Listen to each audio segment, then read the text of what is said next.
Greetings, greetings, greetings, greetings, grand rising, grand rising, grand rising to all. What's going on? This is your brother Chief Flying Eagle, man. What the deal is? Let me make sure I have audio on Facebook. Give me 1 second, please. Do, do, do, do, do, do. Rising, grand rising to all. All right, got audio on Facebook. Got audio on Facebook. What's going on, Lineage, man? It's been a minute since I've done a live here on Facebook or even YouTube. But anyway, I'm not going to be here that long, just passing through to show some love and just to let you know that I'm constantly working on our behalf behind the scenes. As you could see, you know, whenever I go, you know, into a space, where I'm not doing a lot of lives is because I'm working on our behalf. There's a lot of work that needs to be done. I was invited to the mayor's mansion, Massey Mansion in Manhattan. Because like I said, I've been waiting for a meeting with the mayor's office for about a year and a half, and they gave me a meeting about 2 weeks ago, 2.5 weeks ago. I had a meeting with their office, and they actually invited me to an event. I went to, I think yesterday, or day before yesterday, one of them. Anyway, it was yeah, I think it was yesterday, and the event was good, but it was on the 28th. So it was on the 28th. All right, greetings, Hummingbird, Bright Spirit, what the deal is. So anyway, I went to the event, and it was February 28th, and it was the last day of so-called Black History Month. And it's really, really sad. It's alarming that, you know, from the level of such an esteemed office, that our people are classified as a color, as being black. And me just being there, it did something to my soul. You know what I mean? It did something to my spirit. And I felt a little bit uncomfortable just looking at my people, with so much in a position to make such change, to have such impact. But they're talking about being black, and everybody's talking about, celebrating the 500 years of slavery and coming from Africa. And I'm looking at everybody, and I'm seeing all these ministers and reverends and pastors, and it just brought me back to what I've been teaching, for so many years, and in my books, breaking down the part that the church played in the mental enslavement of our people. These people were put in place strategically, and that's why I go hard. You feel me? That's why I go hard. And it is just so significant that this change is not going to happen from the top down.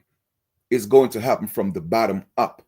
And what I mean by that is, we the people that don't have such political power in terms of magnitude, in terms of effectiveness, those of us who are not on the political atmosphere, so to speak, we are the ones that's going to make the change. And it has to be a grassroots movement. We are the ones that have to get up in these organizations, in these meetings. And of course, I was tempted to, stand up and say things, but it wasn't the time for that.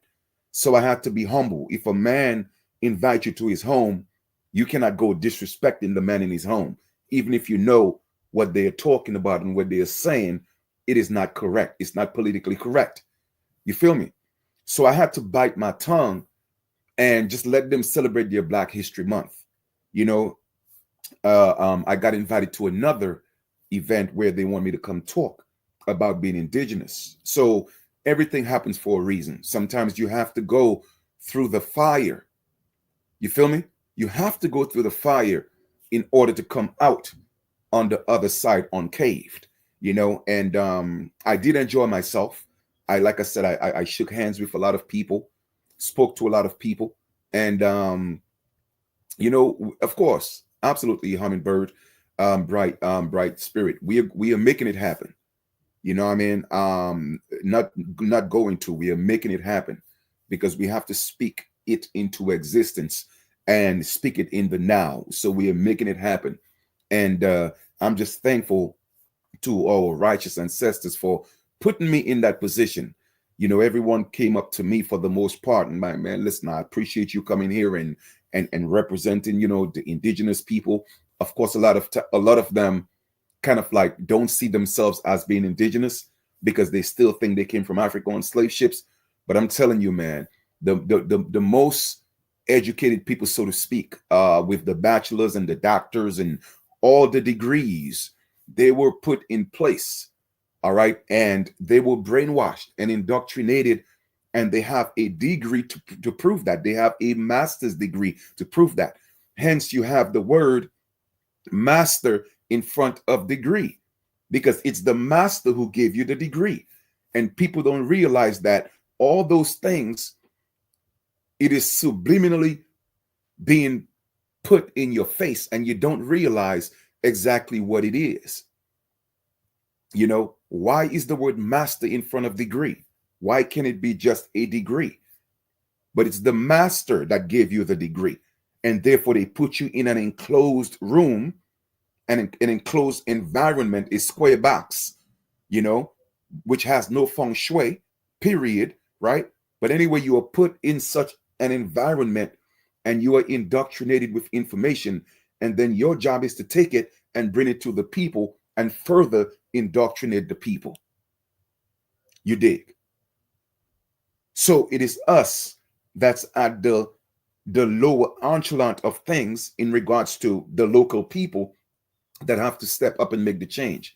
Because the people up there, so to speak, they don't see themselves having anything to lose, because they're making their money. They got the quote unquote good jobs. You know, they have the political power, so to speak. So what would motivate them to start telling the truth unless we start going in their faces? Even if it's as simple as going, as you being indigenous, you are making a statement. And we should always put ourselves in those positions. You'll realize that you could go in the desert where there is no water sometimes, or you could go in the neighborhood and you will look at the concrete jungle, but then you will look at a crack in the concrete wall or the concrete, the pavement, and you'll see one little plant growing out of that concrete. Now you may ask, well, how is it that there's no soil, but it's all concrete? And this one little crack, you'll find one little plant growing. That's what we have to be. That plant in that crack that's going to grow. You feel me? So how does that relate to us stepping into the political arena? The political arena is like the concrete jungle, right? Things are hard to grow. Changes are hard to make because the people that's on top, they don't want to see the little people come up, right? But then that little plant that sprouts out of that little crack in that concrete jungle, and you realize, hey, it turns into a beautiful little flower. That's what we have to be. You feel me? And that's what I'm doing the work behind the scenes. I actually just send them an email and thank them for inviting me to the event on the 28th, and that I would like to, you know, sit down and have another meet. You know what I mean? So I'm waiting for that response, but I have the direct number, you know, to call, all right, to make some things happen. So with that being said, man, I'm not going to be on here too long. I just want to encourage us that know we American Indians, that know we are the original indigenous people of the land. We got to come together. All right. It's bad enough that we have so much that's already stacked against us. We cannot be at that level or that juncture in our elevation and be fighting each other and be so divisive. We can't afford that. We need to put our differences aside, whatever you think it may be, and focus on the bigger picture. Sometimes we have to think about the overall picture and stop focusing on the individuality. Too many of us are still individualized. And that's why we keep combating each other, debating each other. It has nothing to do with that other individual. It's truly a battle within yourself. It is something that's within you. It is something that's about you. That's not settled with you. But instead of self-reflecting and looking at yourself in the mirror, looking at the man or the woman in the mirror, you evade responsibility. You evade accountability. And what you do, you start reflecting and looking at people outside of yourself. But the truth of the matter is, it starts with you. It ends with you. And whatever you bring to the collective, you have to do the reparations individually. Reparations as a collective will come when the individuals repair themselves. You feel me?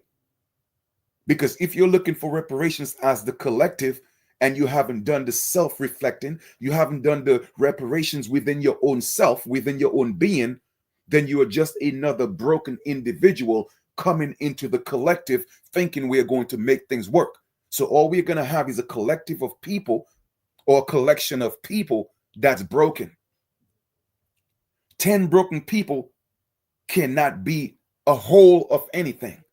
1,000 broken people cannot be a whole of anything except a whole of just broken people. So therefore, I always suggest to people, work on yourself. Do that individual work. Become that righteous man and that righteous woman. If you are actually out there slandering people, spreading rumors, gossiping and putting people down, especially people that hasn't done anything to you, then you are the problem. And never forget there's something called karma. We tend to think that karma, like karma, when it comes to karma, it has nothing to do with us. We think that we're exempt from karma.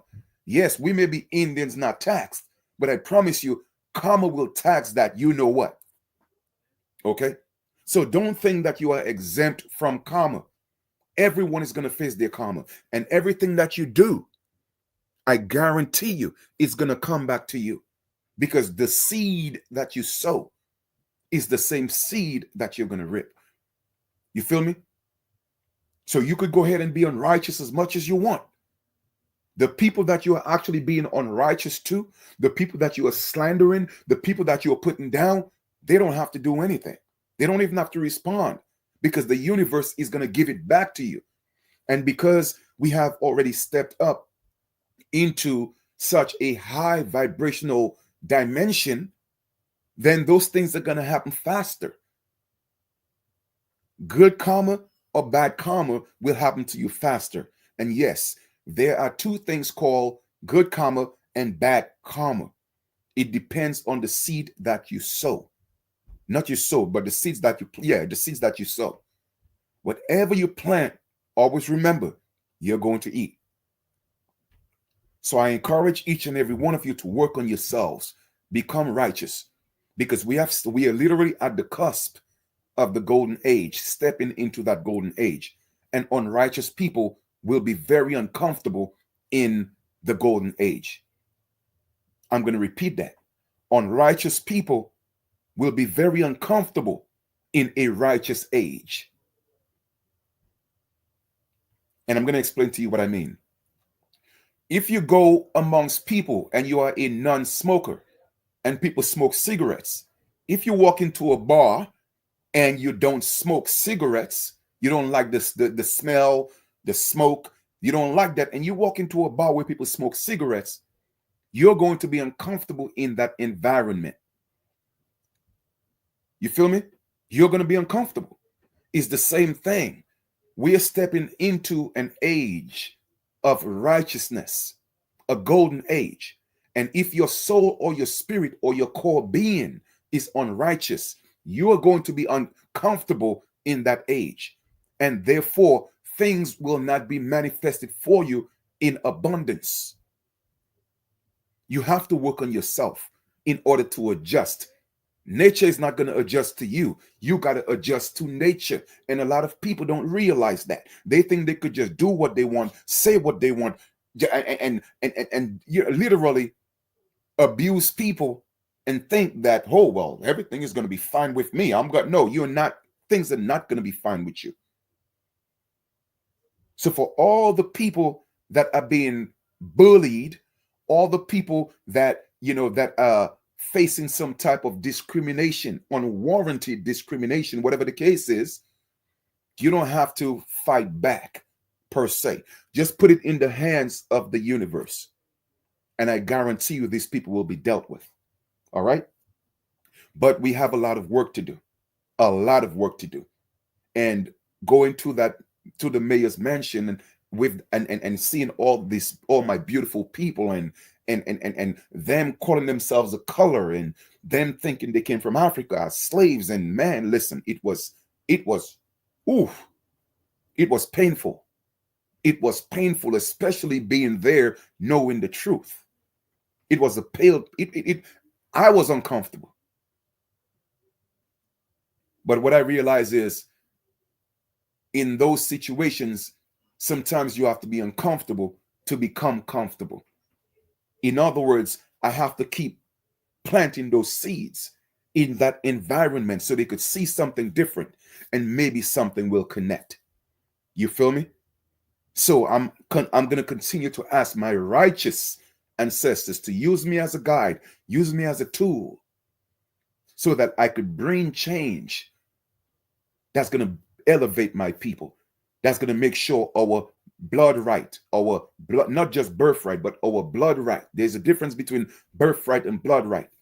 We are the original people by blood, not just by birth, opposed to the others who claiming to be us. You feel me? But I am going to impact change. We are going to impact change. Those of us who know what it is, and those of us who are connected. You feel me? So don't give up. Don't give in. People will make fun of you, saying that you're American Indian. They will laugh at you. They will ridicule you. It's okay. You will face the challenges. But keep on knocking on them doors. Keep on pushing in those doors. Because the more we keep knocking, I guarantee you, someone or something is going to answer. Some door will open. Just continue to walk in righteousness. That's all I got to tell you. All right? Just so y'all know, of course, as you could see, my lives, I'm not doing a whole lot of lives on Facebook and YouTube, etc., etc. I'm more on TikTok, so I have both my TikTok in the description of the video. Please go ahead and follow, because I'll be doing a lot more less on YouTube, because I have about 29,000 subscribers on YouTube and on YouTube. And it, to me, is just quite amazing that my videos could barely get a few thousand views. But I only have about 1,300 to 1,400 followers on TikTok. And when I do a video, literally in less than a day, it has over 1,000 or 2,000 views. So I know YouTube is not doing me justice. All right. They're literally, making sure that my videos don't reach my subscribers. You know what I mean? So I'm not going to be on here a whole lot. So if you want to stay in touch and be updated with the information that I bring and the lives that I please follow me on TikTok, so we can make this thing happen. Because like I said, we have a lot of work to do, and we can't be out here playing these games. We can't be out here being distracted. We can't be out here fighting each other and debating each other and putting each other down. It's time to lift up each other. It's time to be your brother's keeper. It's time to be your sister's keeper. It's the only way it's going to happen. It is us against the world. Why are we fighting each other? And we got to get out of the black. It is not a good thing. It doesn't serve us well. It hasn't served us well. Step into who you truly are. All right. Before I go, let me just share this with you. There's this book called My Grandmama Told Me I Had a Little Indian in Me. Y'all definitely want to get this book. You definitely want to add that book to your library. No joke. All right. So here it is. The link for the book is in the description. You could get it on Amazon, but this is what it is. All right. My grandma told me I had a little Indian in me. When you read that book, I promise you, anybody who's on the fence and they're not sure whether we came from Africa or not, they got to read this book. Because that book is the awakening book. You definitely want to make sure you get that. I mean, the book is only about $12, like $13. you definitely want to get at least 5, 6 copies and give them to different people. That book is going to be the game changer. So you want to make sure they get that. It's cheap. Anybody could afford it. It's $13. And like I said, you want to get at least 3, 4, 5 copies and just give it to people. Okay? Because the truth that's in here is going to make you question slavery and all the people you think they're from Africa, but their grandmother told them they had a little Indian in them. They need to read this. All right? That is the game changer right there. So thank you for being a part of the build. Like I said, I wasn't going to come on here and be on here that long. So enjoy the rest of your continuation. Thank you once again for being a part of this build. And thank you for being true and being one of the righteous ones. Enjoy your 24, and I'll talk to you guys very, very, very soon. All right. Don't forget to follow on TikTok. All right. Both TikToks, because one of them I'm just building one. The other one is a little more established. It's about 1,300 followers, but I'll be doing a lot of lives and building that platform. Eventually, one day, I hope we have our own, so we don't have to be subjected to all these colonizers giving us platforms, and they get to limit what we could talk about and what we can't talk about. I'm so tired of that. Okay, so anyway, we'll talk soon. All right, enough respect and love to each and every one of you. All right, take care.